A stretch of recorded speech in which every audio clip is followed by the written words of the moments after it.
उधर से नगरा होते हुए साइड से हम लोग आ रहे थे, तो मौलभ चट्टी पे हमारे सामने एक बाइक पे 4 लोग थे। एक बाइक पे 4 लड़के थे, कभी 15-16 वर्ष की उम्र के थे, और उन्होंने हमारे सामने क्या किया कि बाइक आके चकमकाया और बाइक से हमारी और उसकी बाइक से थोड़ी में टच हुआ। तो मैं उनको बाबू बोला, बाबू थोड़ा रुको। तो वो लोग क्या किया, आगे जाके गाड़ी रोके और मैं गया, गाड़ी घुमा के उनके पास गया। मैं बोला, बाबू थोड़ा सा आराम से आप लोग गाड़ी चलाओ, आज भी नुकसान हो जाता तो आपका भी नुकसान होता और हमारा भी नुकसान होता है। एक्सीडेंट होता तो आपका भी कुछ होता और हमारा भी कुछ होता। और उन्होंने हमारी बातों को नहीं सुना अच्छे तरीके से, और पूरे चट्टी के लोग उनको ही डांट रहे थे, उनको ही बोल रहे थे, और हमको चट्टी के लोग बोले कि बाबू छोड़िए, जाने दीजिए, आप लोग ही वापस जाइए। हम लोग जैसे ही वहाँ से आगे हुए, 1-2 किलोमीटर आगे आगे आए, तो उस लड़के ने कई अज्ञात लड़कों को हमको फ़ोन करके रास्ते में गिराव डलवाया। उसी दिन 15 तारीख की रात को ही, करीब 8, साढ़े 8, 9 बजे की रात। अच्छा, ये घटना रात की बात बता रहे हैं? जी, ये रात में घटना हुई थी। और हमने क्या किया कि वहाँ पे रुका, तो अच्छा हुआ, हमारा नसीब अच्छा था कि वहाँ पे एक हमारे दोस्त थे, जान पहचान के, आदित्य नाम के लड़के थे, मिल गए उसी घिराव डालने में। तो उन्होंने कहा, भैया आप हैं तो आप जाइए, मैं उन लड़कों को समझा लूँगा। तो मैंने बोला कि ठीक है भाई, उन लोगों को समझा लेना। और अच्छा, उस दिन की बात तो खत्म हो गई। फिर उन दिन की बात ख़त्म हो गई सर।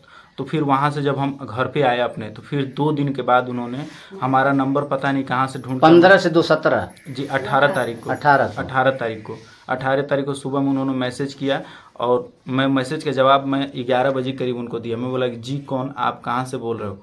तो उन्होंने मुझे पूरा बायोडाटा बताया और मुझे मिलने के लिए बुलाया, और मिलने के लिए बुलाया। मैं अकेले अच्छा, वो मिलने के लिए बुलाया, तो आपको क्या लग रहा है कि आप निमंत्रण में बुला रहा है?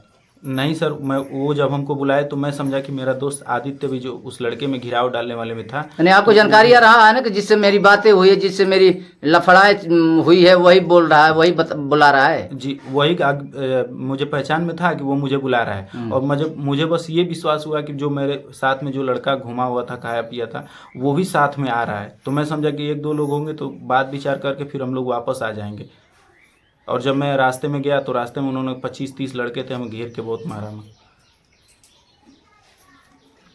ये रही आप बीती कहानी।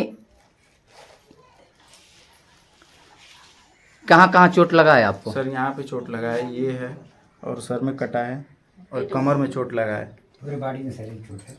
यहाँ पर भी चोट लगा है, कमर में, और सर जांग पे भी लगा है, और पेट में भी लगा है। तो आपने FIR वगैरह किए हैं? सर अभी तक मैं FIR देने के लिए मैं 3-4 दिन तक थाना पे गया, अभी तक मेरी कोई सुनवाई नहीं।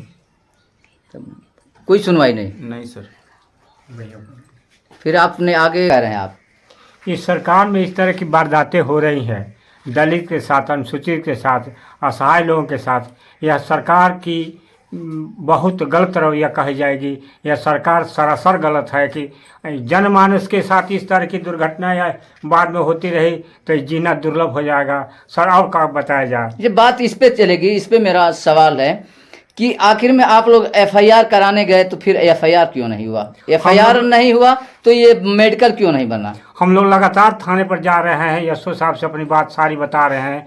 यशो साहब यह कहकर प्रलोभन करके बता रहे हैं कि मैं घटने की पूरी जानकारी करके FIR लिखूंगा, आपके कहने से मैं नहीं लिखूंगा, हमको पूरे तफ्तीश कर लूँगा अपने सहायक के साथ भेज कर घटना का स्थल की जायजा लेने के बाद। अच्छा, वो जो प्रशासन है 10-15 दिन बिता दे इसी तरह खोजते छानबीन करते हुए, फिर घावे जो लगी है चोटें वे खत्म हो जाए तो मेडिकल किस चीज़ का होगा? होना मुश्किल है साहब। ये तो सर लगता है कि शायद इसीलिए कह रहे हैं कि टाल मटोल करते करते जो घाव है, चोट लगा है गहरा, वो थोड़ा समाप्त हो जा इस तरह से मेडिकल। कहाँ के रहने वाले हैं? बड़ा गाँव। यहीं के रहने वाले हैं? क्या मामला, इस मामले में क्या कहना चाहते हैं आप? कुछ बताओ तेज होके।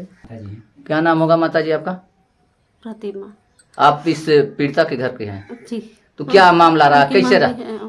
उनकी मम्मी है? हाँ। क्या मामला कैसे रहा है ये? क्या बताएं, लड़के लोग आ रहे थे उधर से, अब क्या क्या वो लोग किए हैं, अब हमको क्या पता है। वो तो बुलाकर मार दिए, तब हम लोग जाने हैं कि बुलाकर वो लोग मार दिए। इस पे क्या करें? सरकार नहीं सुन रही, प्रशासन नहीं सुन रहा है, शासन नहीं सुन रहा है, या मेडिकल वाले, सामुदायिक स्वास्थ्य केंद्र वाले नहीं सुन रहे? कौन नहीं सुन रहा है इस पे? थाने के लोग नहीं सुन रहे हैं, थाने के लोग नहीं सुन नहीं सुन रहे हैं। दरोगा साहब जो भी हैं वो लोग नहीं सुन रहे हैं। हम मान लीजिए कि 18 तारीख का एक घटना है, 2:30 बजे का, 3 बजे का, और लोग सुन नहीं रहे। 21 तारीख तक लोग दौड़ दौड़ जा रहे हैं, कोई सुनवाई नहीं है। तो क्या साहब ऐसे पीड़ित जो मार खा करके पिटा करके अपने घर रहे, तो शासन प्रशासन यूं कहते हैं कि अब शासन प्रशासन पे लोगों का भरोसा धीरे धीरे तो उतर ही रहा है।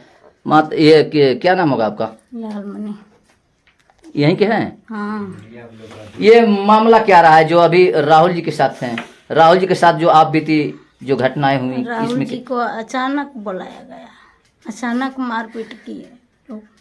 आप लोगों को पता चला? कर हम लोग को तो जब मार कर आए घर पे तब नहीं न पता चला। राहुल को जब घर आ गए तभी हम लोग को पता चला। वो दूसरे लोग कहा कि राहुल को मार कर ढा दिए हैं बहुत बुरी तरीके से, आप लोग कहाँ हैं? तो हम लोग जा भी नहीं पाए, बहुत देर हुआ तब जग गए हम लोग। तो राहुल को देखे तो सच में मार कर ढा दिए लोग। तो आप लोग कहना क्या चाहती हैं कि सरकार नहीं सरकार नहीं सुन रही है, जाएंगे हम लोग आगे बढ़ेंगे, नहीं सुनेंगी तो। एसओ साहब हैं हमेशा टाल रहे हैं कि हम अभी छानबीन करेंगे तभी न कुछ करेंगे, अभी कुछ भी नहीं किए हैं। आप घर यहीं सर? हम इनके पापा हैं। अच्छा, इनके पिताजी हैं।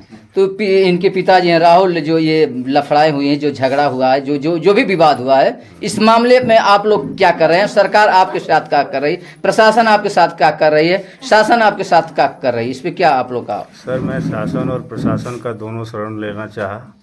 हमारे साथ बहुत दुर्व्यवहार हो रहा है, अभी भी दबदबा बना हुआ है, भय लग रहा है, मुझे धमकियां भी मिल रही है, लोग हमसे आते जाते रहे और दबदबा बनाए। अच्छा, झगड़ा जिससे हुआ उसका आप लोग नाम जानते हैं? नाम गांव कुछ जानते हैं या अज्ञाते में हुआ है? ये झगड़ा अज्ञात में हुआ है। नाम अभी तक नहीं खुला है? नाम अभी तक नहीं खुला। जिससे खुला हुआ है रोशन राजभर, मलब का रहने वाला है और गोल गैंग लेकर के वो काम करता है। कैसे आप लोग पता किए हैं कि रोशन राजभर है? उसका पता चला है, वहाँ रिश्तेदारी है। इसका ऊपर फोटो दिखाया? जी जी। फोटो वगैरह फुटेज है ना? जी जी। कैमरा में कैद मिला है फुटेज? जी जी। जब मेरा कैमरा चलता है तो सत्य और सही मामला को लाने पे मजबूर कर देता है और आपने को भी मजबूर हो जाता है। तो इस गांव में आए हैं तो सारे गांव के लोग, ग्रामीण लोग बैठ करके यही चर्चाएं चल रहा है कि अब दलितों का कौन सुनने वाला है, दलितों का कौन रखवाला है, दलितों के बारे में कौन सुनने वाला है। तो अब आप लोगों को एक मिनट पीछे लेके जाना चाहते हैं। जितने भी दलित के नेता बनते हैं अपने को, वे लोग कहाँ सोए हैं उसकी तो बात छोड़ दिया जाए। चलिए, मेरा फोकस इस ग्रामीण और गांव में पहुंचे हैं तो यही बात हो जाए कि इस मामले को कहाँ तक पहुंचा गया है। भैया, क्या नाम होगा आपका? दिलीप कुमार। क्या इस जो राहुल के साथ ये जो वारदातें हुए हैं, जो लफड़ाए हुए, इसके बारे में आपको पता है? हाँ, पता है। बहुत गलत हुआ है जो भी हुआ है। इसको हम शासन प्रशासन से बोलेंगे तो अच्छी कड़ी से कड़ी जो किए हैं उनको सज़ा मिले और सुनवाई किया जाए, केस को आगे बढ़ाया जाए। ठीक है, हमारी यही से सरकार से। तो आप 15 से 18 को ये मामला है